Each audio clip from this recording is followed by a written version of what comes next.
একটি সেতুর অভাবে চরম দুর্ভোগ পোহাচ্ছে কুড়িগ্রামের রৌমারী উপজেলার ২০টি গ্রামের ৩০,০০০ মানুষ। খালের ওপর নড়বড়ে বাঁশের সাঁকোয় ঝুঁকি নিয়ে চলছে পারাপার। এমনকি ৭ মাস আগে পার হওয়ার সময় সাঁকোর ওপর এক প্রসূতির প্রসব যন্ত্রণা শুরু হলেও টনক নড়েনি সংশ্লিষ্টদের। এদিকে সেতু নির্মাণে শুধু আশ্বাসেই খালাস উপজেলা প্রশাসন। কুড়িগ্রাম থেকে জাহিদুল ইসলাম জাহিদের প্রতিবেদন। সরু সাঁকো পার হতে ভ্যানে রোগী নিয়ে অপেক্ষায় স্বজনরা। কেউ কেউ অপেক্ষা করছেন পণ্য বোঝায় ভ্যান নিয়েও। এরই মধ্যে কেউ মেরামত করছেন নড়বড়ে সাঁকো। কুড়িগ্রামের রৌমারী উপজেলার খাটিয়ামারি রৌমারী সড়কের সুতিরপাড় এলাকায় কদমতলী খালের উপর ১০ বছর আগে নির্মাণ হয় এই বাঁশের সাঁকোটি।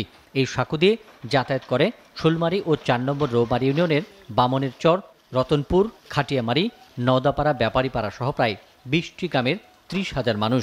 দুর্ঘটনার ঝুঁকি নিয়ে নিত্যদিন পারাপার সহ পণ্য আনা নেয়া করতে হচ্ছে তাদের। ব্রিজ ভাঙে, আবার ব্রিজ দেয়, নৌকা দেয়, ড্রাম দেয়, কিন্তু কোনো স্থায়ী কোনো সমাধান নাই। স্থায়ী সমাধান মনে করেন যদি সরকারে করে তাহলে আমাদের জন্য খুব ভালো হয়। ভুক্তভোগীদের অভিযোগ, এই সাঁকো পার হতে গিয়ে প্রসূতি মায়ের সন্তান প্রসবের ঘটনা সহ বিভিন্ন সময় ঘটেছে দুর্ঘটনা।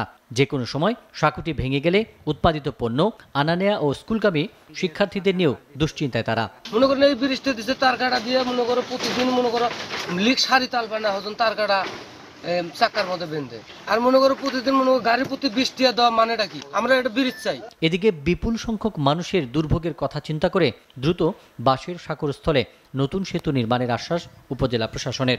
আমরা সরকারিভাবে সেটি উদ্যোগ নিয়েছি বা বিভিন্ন দপ্তর চেষ্টা করছেন। এটি দ্রুত সমাধান একটা আমি আশা করব আসবে। সেখানে আমরা ব্রিজ তৈরি করব।